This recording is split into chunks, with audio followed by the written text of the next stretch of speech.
Hey Libras, how y'all doing? Welcome. We're going to be taking a look at your March general reading here.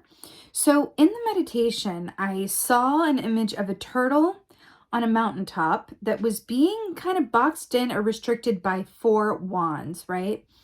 Now, turtle energy does equate to that of 4 wands, which is about happiness, celebration, joy, happy home family, all that good stuff. But it felt restrictive, like it was blocking it in, right? And it was like on a mountaintop. It did not feel at all comfortable, right? And the turtle was trying to break out, but it couldn't. And then I saw on the underbelly of the turtle, like these like little wheels that were attached to its bottom, like its underbelly.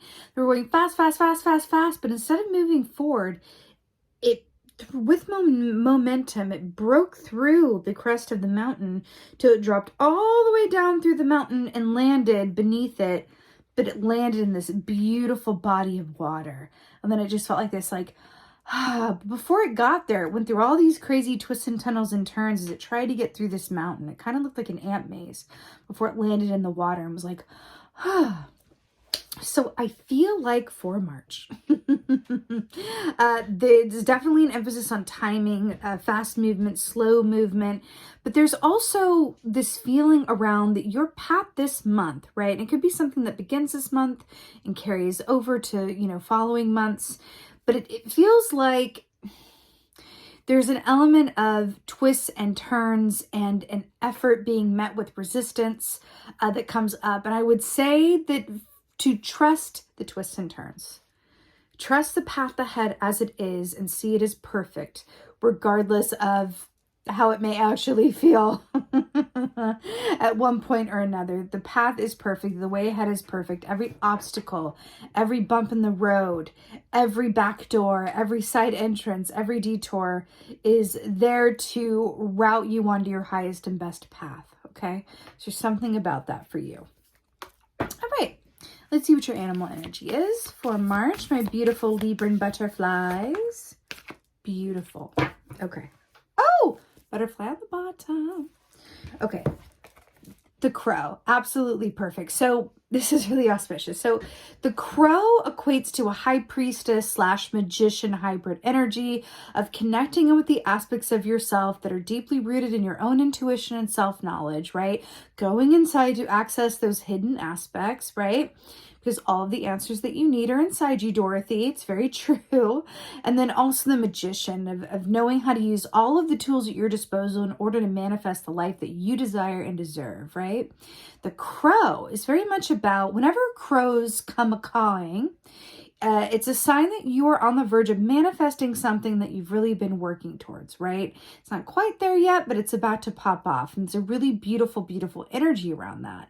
But there's also an aspect with the crow that speaks of, synchronicities, repeating numbers. Crows are about high magic. So when this comes up, and it's interesting because we're talking about the twists and the turns and allowing yourself to go with the flow, whatever that may be. Well, this is making a lot of sense in terms of when we are in a situation where we are having to trust the path ahead, even though we may not see the forest or the trees at a given time or two, the universe will sometimes step in. Well, no, it always steps in, really, but we just don't always notice to ensure and comfort us that we are on our highest and best path, meaning increased deja vu, increased number of signs and symbols and synchronicities, repeating numbers, dreams that are prophetic in nature, all of that good stuff will be in abundance for you this month to help you navigate from a place of confidence and assurance that you are on your highest and best path, which is really, really beautiful. So let's see what's going on for y'all in March, shall we, Libras? What's going on for Libras in the merry month of March? What is going on? What is going on? Ooh, very good. Oh, I like it. Okay. So we got the Queen of Wands here, which is one of my absolute favorite energies. So the Queen of Wands is brilliant, interestingly enough, in the sense that she is the master of allowing things to come to her. Right? She's really wonderful in that way because she's really seated into the power of her own confidence, right? She knows her worth and she knows that all she has to do to attract what she deserves is to be, is to exist. She doesn't doubt her ability to manifest or doubt her worth or really second guess herself like at all. So this is a beautiful energy. Now, interestingly enough as well, a synchronicity coming in here. She is the queen of the home and the hearth. And remember how I saw that 4 of Wands for you in the meditation with the turtle energy? So there could be an emphasis around the home for you this month. But also the wands rule the realm of the actions that we take in regards to work that we love to do and or pursuits, passions that we really, really love and are excited about. So it's interesting that she's coming up here in your primary position. You know, there is an energy moving into this month of March that feels very fiery, that feels very like a coiled snake, I keep saying, where it's that building up of tension before the release. And so I do feel like you guys will be definitely participating in that energy going into this month. And I want to tie that back into the turtle energy, which is all about taking your time getting to where you're going as well, which could be another message in there for you to trust the twists and turns of the road, but also patience and taking your time, right? Something in that for you, for sure. Queen of Wands is a great many things, but she's not the most patient. Kind of a shadow aspect of her could be a lack of patience, right? Wow, a 2 for 1. Wow. Double 3. So we have 3 of Swords here with the 3 of Pentacles here. Wow. So 3 is definitely a power number. We are moving into the 3rd month of the year, and that has just been coming up so much in these readings. You know, the 3 of Swords is very much about pain, very much from the past pain, coming into influence or affect us. Then we have the 3 of Pentacles, which is very much about teamwork, right? I'm getting a very distinct feeling around this. Well, teamwork / craftsmanship. I'm getting a very distinct feeling that there could be times this month when you feel like you are going it alone, that you're on your own, or that you don't have all of the help that you wish you did. And I feel like this is feeding into a certain pain from the past where your expectations weren't met, where you were disappointed in some way. But it feels like, I want to say to you, it feels like kind of just like, be honest and forthright about how you feel, right? To those that it pertains to. Be honest and forthright about how you feel and express your desire to have them on your team or to engage in better teamwork, whether this is with your coworkers, your family, your partner, your kids, whatever this is. There's an aspect of wanting to be a part of something and operate as a good team, as a part of a greater whole, right? But there's something that's like it's just like 3 of Swords, and then we have these cogs here. And I feel like the swords are getting in the way of the cogs and kind of keeping them from functioning fully. I feel like there's some healing that wants to happen. This makes sense with the road being twisting and turning and everything else in your energy for the month. Let's see what else is going on. Let's keep going. What else is going on?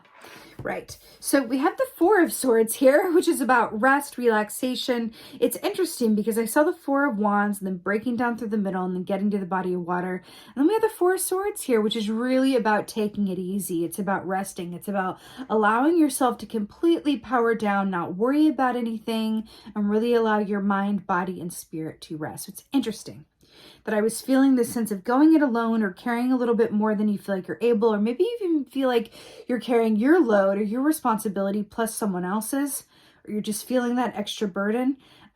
And then we're moving into this place of like rest and peace. So I do feel like it's a passing influence if you just stick with it and keep the faith. But there's a certain aspect of judgment inherent in this as well. I feel like there could be some questions around like the choices that you've made or how you go about doing things. Is there a better way? Is there a more enjoyable way? Is there a more energy efficient way? I'm hearing. Queen of Wands.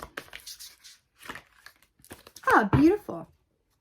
So we have the King of Cups here to clarify the Queen of Wands, and I'm happy to see it. So I feel like this is tempering this energy. So remember I said there is this energy within the Queen of Wands that could be very fiery, very like wanting to move, take action, impatient even. It's interesting how it's coming up with the King of Cups, which is all about emotional balance, equilibrium, emotional intelligence. Why do I feel like with this King of Cups and this Queen of Wands, because this, again, this deals with matters of the home, right? And self-confidence. Why do I feel like you are carrying a lot of the load or weight, or you are the one who is taking the high road regarding something? Why do I feel like you're taking the high road? Why do I feel like you are signing up for things or taking on things that maybe could be dispersed to more of a team effort, or maybe you're not getting paid for, or maybe you're not thanked for, or whatever this is? There's something about this that's saying like, hey, can we take another look at this? It feels like you're taking on a little extra than what is yours.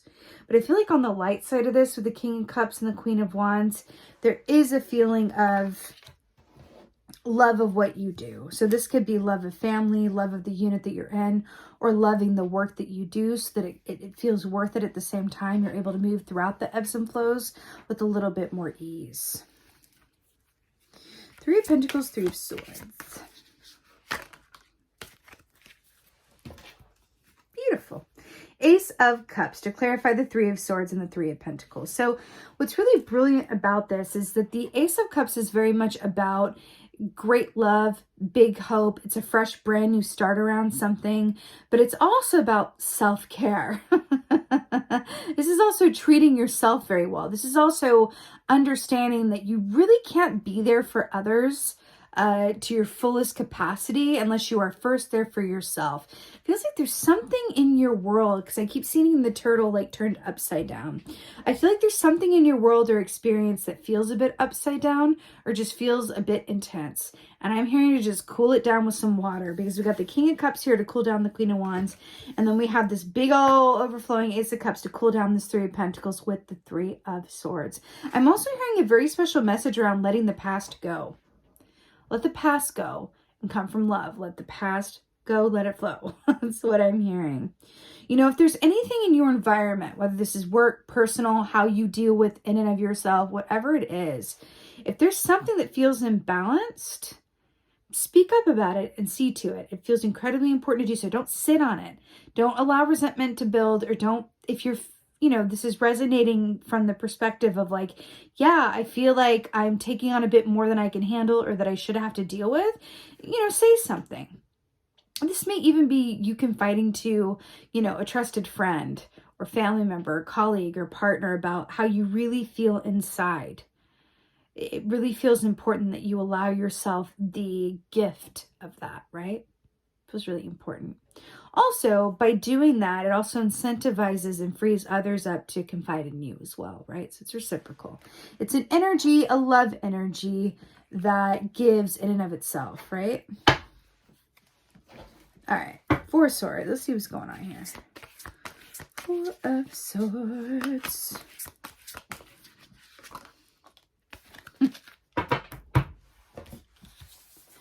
Four of Swords with the King of Swords. So here we have the King of high discernment and perspective, right?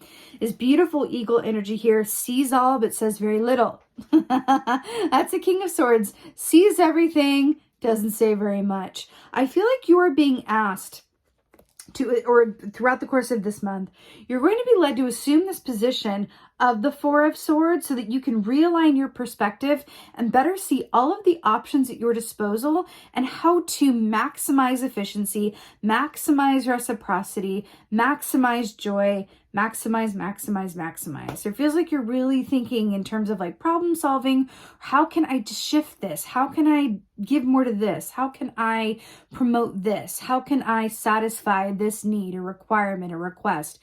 There's something about really getting your house in order, so to speak, that comes as a result of being still, of assuming the stillness position. Sometimes just allowing yourself to reboot and be completely shut down. Think about a phone or a computer, right? It starts to get glitchy if you don't turn it all the way off every now and again, right? And then when you fire it back up, it's like better than it was before. That's what I'm getting here with the Four of Swords and the King of Swords. You're being asked to allow yourself to power all the way down so that you can, and this can be like a day. This can be, you know, a week. This can be whatever time feels right for you, but allowing yourself to power down so that you can gain clarity. Because I'm telling you, the answers really do lie in the stillness. The answers lie in the stillness. It's so, so, so, so true. Let's go ahead and get an oracle for y'all. I'm feeling like this one.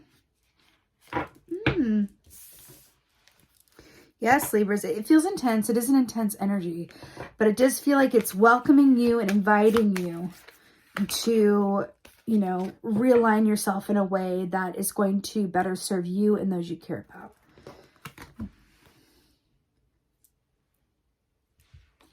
The Arrow Master, this is perfect. The Arrow Master, hitting the mark, intention, detachment. Hitting the mark, intention, detachment. Now, what's really interesting about this is that we have the King of Swords here, which is very much about detachment, right? You know, when we talk about down to like the sword and the arrow, it's really interesting, right? You know, I feel like for you guys, there is this source of like streamlined clarity that is a desire of yours this month, but it's really interesting because the Arrow Master, hitting the mark, intention, detachment. An arrow goes forward in one direction to hit its mark, right? But in the meditation, I saw you guys going along this like winding, twisty path road where you ended up in a different place that you were happy about, but it was a bit topsy-turvy and upside down and different than how you thought it would be. So what I'm getting with this is understand that all that you can do is all that you can do. The best that you can do, right, is do your best. And if at the end of the day, you can think about your day and go, did I do the best that I could? Yes. Then go to sleep. And if not, how could I do that differently tomorrow? Okay, cool. And then go to sleep, right? But I feel like there's this very distinct energy with the Arrow Master of understanding that you are exactly where you're meant to be, right? And the clarity will come through for you whenever you feel like you're a bit lost or you need it, through signs, synchronicity, symbols, repeating numbers, all of that good stuff, through intuitive insights and self-care, and in the stillness, right? Look at these two moons. See the moon here and see the moon here. There's something here about powering down and really connecting into your subconscious, either through your dream time state or through active meditation. But this feels incredibly important. I feel like the answers that you seek, the clarity that you seek, the feel-goods that you well deserve lie within your own energy of stillness, contemplation, and just allowing yourself to just power all the way down. I feel like that's the key for you here, because it does feel a bit intense and like there's a lot going on and a bit frenetic. And I'm just hearing for you guys, there is an easier path like through the month of March for you. And you're really being asked to work with and for yourself in terms of asking for help when and as you need it, voice how you really feel, engage in some real self-care, and know that you will hit your mark. It just may not come, remember detachment, it may not come in the manner in which you think it will. It may not hit the mark that you were aiming for, or it may hit the mark at a different time in which you would have thought. But this is in your energy, and you will hit your highest and best mark, even if it looks a little different than what you thought it would look like ultimately, right? But you absolutely got this, Libras. You absolutely got this. This is a very auspicious oracle to end on, right? So saying you're on your highest and best path, just trust it, right? With that being said, I'm wishing you all a beautiful March ahead. A quick reminder that I do have a new-ish Facebook group going on. It's for intuitively minded people, metaphysically minded people, psychic curious people to get together in a safe, inclusive environment and connect, share stories, ask questions. It's been a beautiful way for me to bond with you guys and connect with you guys personally as well. I would love to see you guys over there. The link to sign up is in the description box below. And with that being said, please remember to like, share, and subscribe. I would so appreciate it. And just thank you. Thank you, thank you, thank you. Thank you so much for being here. And as always, and most of all, thank you for being you, and be well. Until next time.